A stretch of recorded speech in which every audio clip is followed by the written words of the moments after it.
como se adoptó hace 30 años, jueces sin rostro. Es decir, que los justiciables puedan no saber quién los juzgue y por lo pronto verse privados de ciertos derechos de toda defensa, como la recusación de jueces que eventualmente hayan incurrido en razones para ser recusados. Hemos invitado al doctor García Toma, puesto que él conoce el tema en la medida en que tuvo que pronunciarse sobre él cuando era juez constitucional hace ya más de 20 años. Doctor García Toma, muy buenas noches, gracias por estar con nosotros. Fernando, ¿cómo le va? Un gusto en saludarlo. Cuéntenos antes, por favor, ¿qué decisión se tomó en el TC cuando usted era miembro? Gracias, Fernando. Esta es una institución que surgió en el año 91 en Colombia a raíz de, digamos, los actos de violencia que se generaban de manera simultánea, por un lado la guerrilla y por otro lado, digamos, los grupos de narcotráfico. En Colombia duró del año 91 al año 97. En el 97 la Corte Constitucional de ese país dijo: este modelo no se puede seguir aplicando porque violenta valores fundamentales del sistema democrático y adicionalmente erosiona, digamos, las bases de la justicia. En ese mismo contexto, en el caso peruano que se aplicó a partir del año siguiente, la Corte Interamericana se pronunció en 3 casos y de manera muy clara: en el caso Castillo-Petrucci, en el caso Benavides, en el Benavides-Cantoral y en el caso Loaiza. Y es en ese contexto que llega a manos del tribunal en el año 2004. ¿Cuáles fueron los argumentos, que en realidad son los mismos de la Corte colombiana y de la Corte Interamericana? En primer lugar, todo justiciable, por más despreciable que este sea, tiene derecho... Terroristas, por ejemplo, narcotraficantes o violadores de niños. Así es. Tiene derecho a la defensa, tiene derecho al juez natural, tiene derecho a la posibilidad de recusar o impugnar a un juez si considera que este no es imparcial. Y sobre todo, se requiere de un juicio público que dé, digamos, transparencia al proceso. Si... digamos, por circunstancias que comprendemos que hay que defender y proteger la vida de nuestros jueces y fiscales. De una fiscal de San Juan de Lurigancho amenazada directamente por una organización criminal, ¿no? Claro.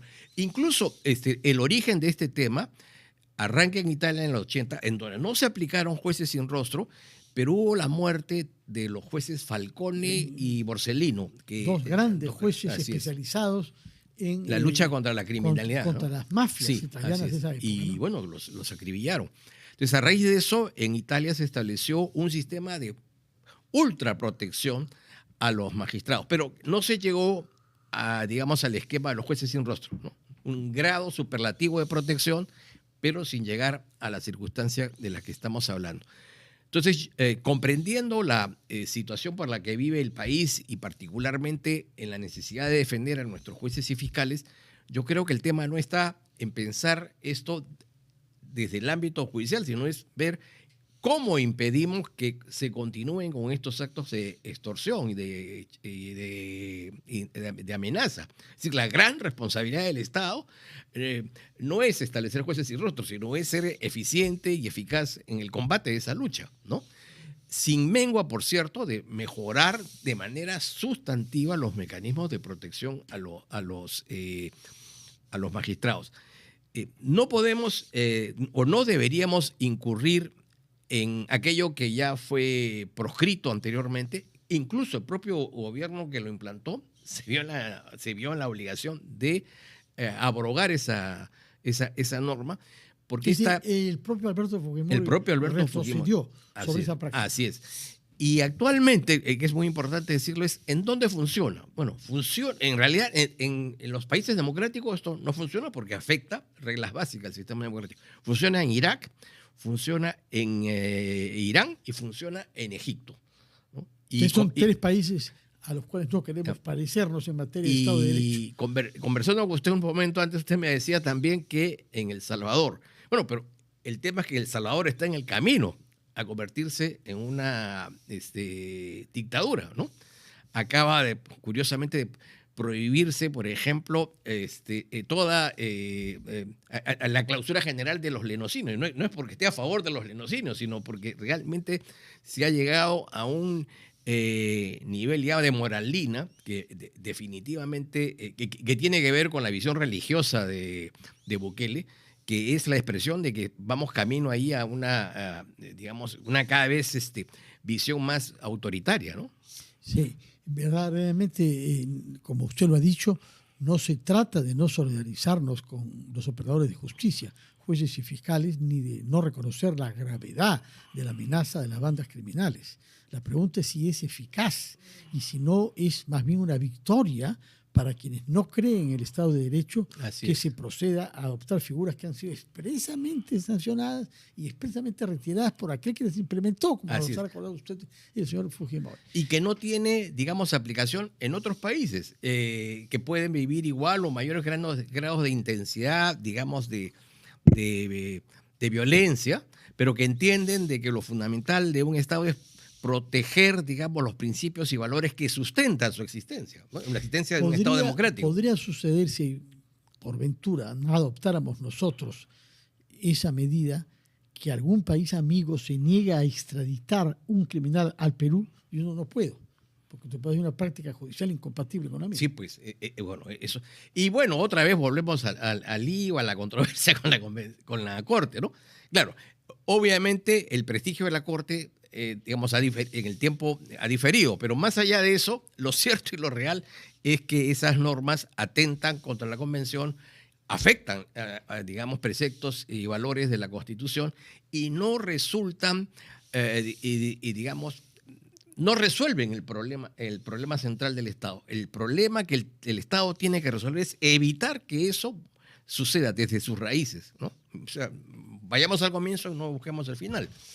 Ahora bien, esta iniciativa no viene de los jueces y de los fiscales, que más bien son hostiles a ella. Viene de una fuerza política que está en campaña. Bueno, todo este tipo de medidas, pues, engarzan con, digamos, con lo que le gusta a la gente en este momento, ¿no? Todo lo que sea mano dura, digamos, todos los candidatos que estamos viendo en la televisión tienen esa misma característica. Apuntan aparentemente porque interpretan que ese es el sentimiento del electorado. No se arredran, digamos, en expresar, digamos, actos autoritarios, ¿no? Que creo que no es el camino que deberíamos seguir. Esperemos que no, pero en fin, el tema está lanzado en el Congreso y uno nunca sabe cómo puede soplar el viento ahí. Hay otros temas de relevancia constitucional, entre ellos la definición jurídica y las precisiones del Congreso de la República en la nueva versión que vamos a tener desde julio del próximo año. Hay que aprobar un reglamento para ambas cámaras. Explíqueme, por favor, cuál es el procedimiento que se está llevando a cabo y qué ve usted de positivo y qué ve usted de inquietante. Yo creo que, bueno, ha sido importante el esfuerzo de este Congreso de tener un reglamento que permita, digamos, el accionar inmediato de la nueva Cámara de Senadores. Pero no hay que ser saborí, chamán o adivino para entender que una vez instalada la Cámara de Senadores, en ejercicio de su propia potestad, ¿no es cierto?, va a, digamos, a elaborar su propio reglamento. En todo caso, el trabajo que se ha realizado hasta ahora, lo que puede servir es como insumo o base para lo que finalmente decidan quienes van a ocupar esos cargos, ¿no? De acuerdo. Así ha sido siempre cuando hay una modificación de la estructura del Congreso, son los nuevos elegidos. No, es la propia Cámara la que se dicta su reglamento. Ya. Aquí estamos viendo una situación atípica, es decir... Eso querría decir que la Cámara funciona durante por lo menos algunas semanas sin reglamento. Bueno, la ventaja de lo que se ha aprobado ahora es que le da un marco normativo para iniciar sus funciones. Pero, evidentemente, en el marco de lo que es la tradición y lo que es el ejercicio de una potestad, es, digamos, indiscutible que la nueva Cámara elaborará su propio reglamento. Ahora bien, ¿qué puntos a usted le parece que pueden causar controversia respecto de la ley del reglamento del Senado? Hay un punto en especial, Fernando, que no necesariamente está ligado con lo que se ha aprobado en este reglamento, pero que es crucial, que es en lo que se refiere a las comisiones de ética. Está aprobado ya por varios parlamentos que se han producido las faltas y las inconductas más desdorosas. Acabamos de ver una recientemente. Penosa, sí. ¿No? Que tiene que ver con los pies. Digamos. Así es. Y que en más de una ocasión, ¿no es cierto? Y de repente incluso también se esconde, se archiva o finalmente se actúa con una benignidad. Entonces, el problema es que juegan las propias fuerzas políticas. Hoy por ti, mañana por mí. Hoy, en estos momentos, cada bancada pues tiene sus propios indeseables. Y entonces canjean estos indeseables unos con otros y finalmente eso se convierte en impunidad. Yo creo que las comisiones de éticas deberían estar presididas por ex parlamentarios, elegidos, por supuesto, por cada Cámara, ¿no es cierto? Y con ciertas características, que haya sido presidente del Congreso, presidente de la Cámara. Porque este reglamento prevé que hayan 2 comisiones de ética diferentes, una para cada Claro, Cámara. una para cada ¿No Cámara. podría funcionar una sola? Podría hacerse, pero digamos, como son cámaras, es un sistema asimétrico, el hecho de que exista 1 o 2 comisiones, digamos, es irrelevante en la medida en que la función que se cumple es la de perseguir las inconductas y no pues aconchavarlas, ¿no? Entonces, creo que ese es un tema que tiene que solucionarse fundamentalmente por el prestigio, la dignidad y el decoro del Congreso. Si eso no se hace, no avanzamos. Hay otros temas constitucionales que forman parte del debate público, sobre los cuales apelo a su experiencia para aclarar. Uno de ellos tiene que ver con el famoso tema de los peajes, puesto que lo que ha sucedido en los últimos meses procede de una sentencia del TC que ordenó el desmantelamiento de un peaje, que fue, digamos, el punto de partida, porque no había una vía alterna. Pero al mismo tiempo esa sentencia conminaba al Estado a construir como le corresponde esa vía alterna. Eso no se ha hecho, ni se ha comenzado a hacer. Más bien hay quienes dicen que no es posible, que no hay espacio para, en fin, parece difícil, pero así se argumenta. Y tenemos ahora estas decisiones recientes inspiradas en ese fallo inicial de la TC, una medida adoptada por un juzgado de Pachacamac, me parece, con el mismo argumento, no hay vía alterna. La regla jurídica es que aquí, al margen de lo que hayan resuelto las partes en el convenio, lo cierto y lo real es que que el público, la ciudadanía, está siendo perjudicada porque o no quiere o no puede pagar el peaje y tiene el derecho a transitar para llegar a sus casas, para llegar a su centro de trabajo, y esa vía no está hábil. Hay una controversia si eso tiene que hacerlo la concesionaria o si eso tiene que hacerlo el Estado, pero digamos, el habeas corpus que se ha resuelto se ha circunscrito a reconocer la afectación del derecho de los ciudadanos.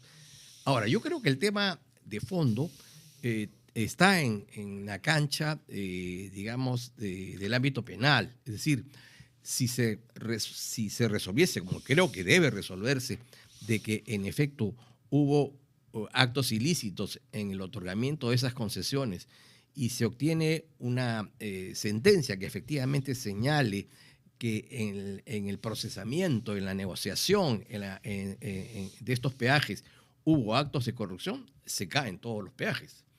Entonces, todos los peajes de Rutas de Lima. De Rutas de Lima. Que son una minoría en relación a los peajes del Perú. Bueno, pero digamos, ese es el tema, digamos, central de la opinión pública. Entonces, yo creo que es una responsabilidad del Poder Judicial el actuar con más celeridad para determinar si ha habido o no ha habido delito. Porque si es que existió delito y hay condena, evidentemente lo digo en función a que de por medio están ingentes cantidades de dinero que el Estado tendría que pagar, porque venimos perdiendo los peajes, venimos perdiendo los arbitrajes, ¿no? Uno de ellos está en curso por 2.000 millones de dólares, ¿no? Sí. Entonces, más allá de si se hizo bien o no se hizo bien, digamos, en impugnarlos, en desconocerlos, pero lo cierto y lo real es que desde la perspectiva, digamos, de los ciudadanos nos interesa que el Estado no se vea afectado con estas responsabilidades si es que se logra acreditar que ha habido corrupción. Y aparentemente, o todo indica que ha habido corrupción. ¿En qué circunstancia es que la Corte Suprema, en este caso, puede pronunciarse sobre la corrupción? No lo puede hacer de oficio. No, hay un proceso, que es el proceso que se está siguiendo cuando la señora Villarán, para hacerlo de manera precisa, ¿no? ¿Cuánto puede durar?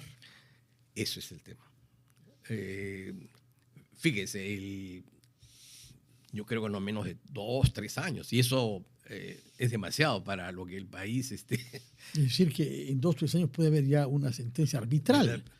No, la sentencia arbitral puede ser mucho antes, pero digamos, el tema es que se ha hecho una costumbre que el plazo racional en el Perú sería un saludo a la bandera, ¿no?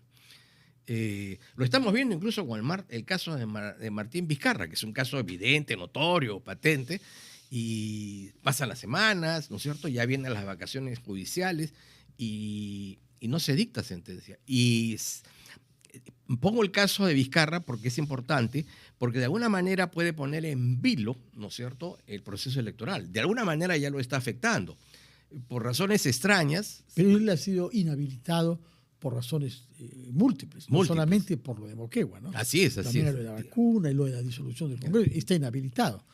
Aún si él ganara el juicio sobre corrupción en Moquegua, permanecerían las otras 2 inhabilitaciones. Claro, pero él está pues también peleando en otras canchas, ¿no? Digamos, ha ido al sistema interamericano, en fin.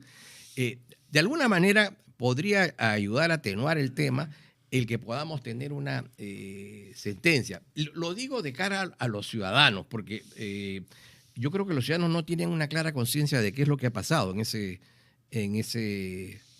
Bueno, los hechos por los que están imputados son anteriores al gobierno, ¿no? Los procesos aún no se han iniciado. Lomas de Hilo y Hospital. Sí, pero es importante porque de alguna manera permitiría refrescar la memoria o acerar la memoria de los ciudadanos de qué es lo que está en juego en torno al proceso electoral, ¿no? Que estamos buscando partidos y candidatos que puedan ofrecerle al país, bueno, por supuesto, liderazgo, dirección, programa, pero sobre todo, digamos, en general, como gobierno, transparencia, ¿no? Que es lo que nos está faltando. Sin duda. Otro tema constitucional es el tema del gasto público decidido por el Congreso.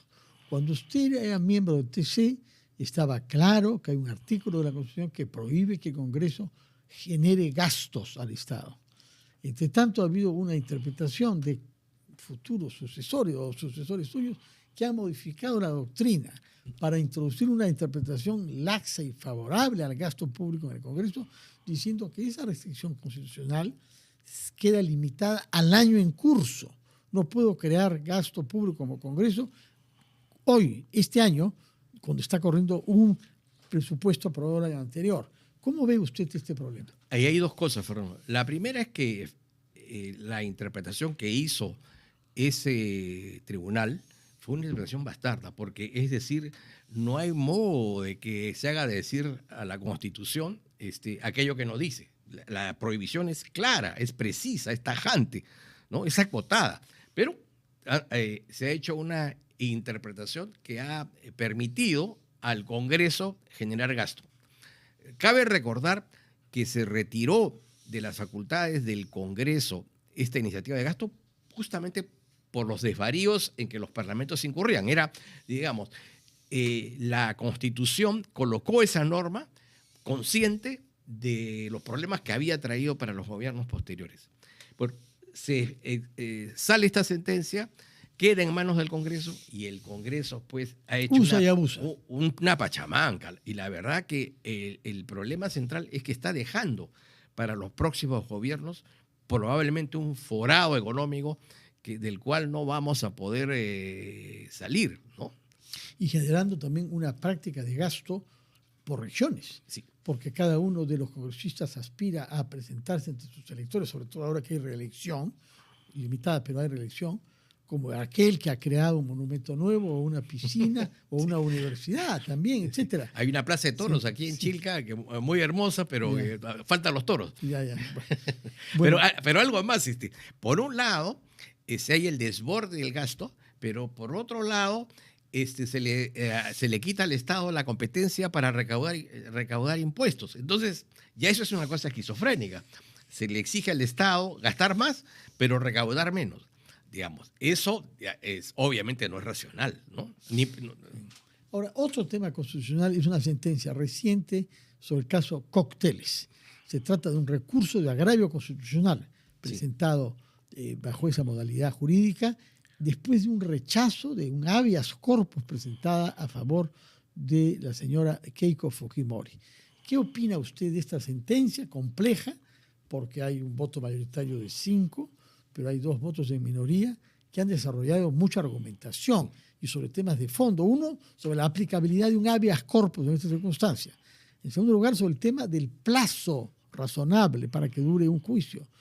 Y en tercer lugar, otro argumento que se ha escrito es sobre la tipificación del delito lavado de dinero, como lo llama el Código del año 91, o lavado de activos, como más recientemente se usa. Como usted bien señala, es un caso complejo porque de alguna manera involucra a una personalidad pública, ¿no? Digamos, con las cuales unos están a favor, otros están en contra, digamos. No genera, digamos, neutralidad, es decir, estamos a favor o estamos en contra, pero apartándonos de la persona y de la organización política y viendo, digamos, el caso en lo estrictamente jurídico, efectivamente, para poder yo iniciar una investigación, lo primero que tengo que tener en claro es si la conducta está tipificada como un acto delictivo. Y creo que es claro y es patente que cuando se inició la investigación no existía la figura de lavado de activos, ¿no es cierto?, en los términos que hoy conocemos. Lo segundo es que no se puede... No es exacto que se incorpora al Código Penal el año 91, pensando en el narcotráfico. Claro, en el año 2016, la norma que le aplican es la del 2016, ¿no es cierto?, para situaciones que se dan pues entre el 10 o 11, ¿no es cierto? Un segundo elemento que creo que sobre el cual ha reflexionado la mayoría del tribunal es sobre la concepción que se tiene de lo que es una organización política, ¿no es cierto? Una organización política tiene una ideología, una doctrina o a lo sumo tiene un programa, pero tiene clara la naturaleza de su actuación, que es alcanzar el poder, en este caso por medios democráticos, o confluir, digamos, desde la minoría para, digamos, consolidar un gobierno o eventualmente para oponerse, ¿no es cierto?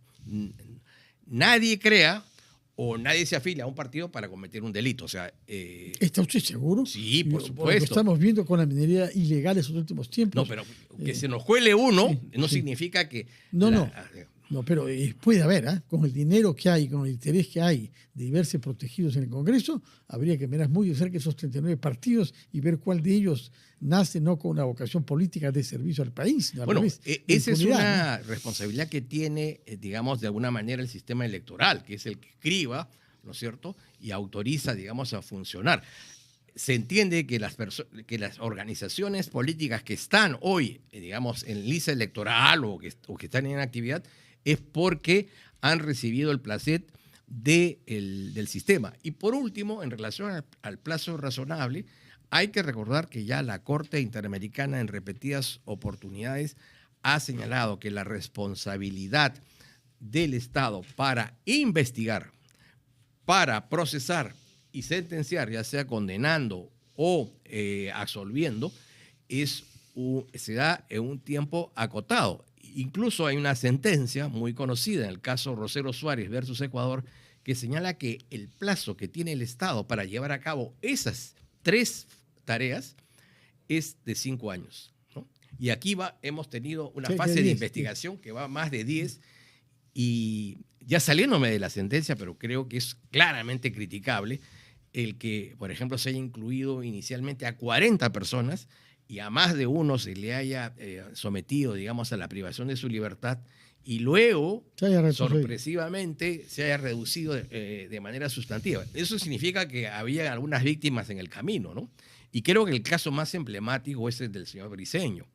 Otro es el del caso del doctor Oré, por citar solo 2 de los casos más conocidos, ¿no? Y Goldenberg quizás, ¿no? Pues sí, por supuesto. Doctor Víctor García Toma, jurista constitucionalista, expresidente del Tribunal Constitucional, muchas gracias por su presencia, por aclararnos de estos 4 puntos con toda la libertad que se expresa en sus palabras. Muchas gracias. Muchas gracias a usted. Muy buenas noches. Vamos a hacer una pausa y hablaremos sobre derecho electoral, puesto que hoy a las 12 de la noche culmina el plazo de los partidos para presentar una inscripción de los miembros de ellos que van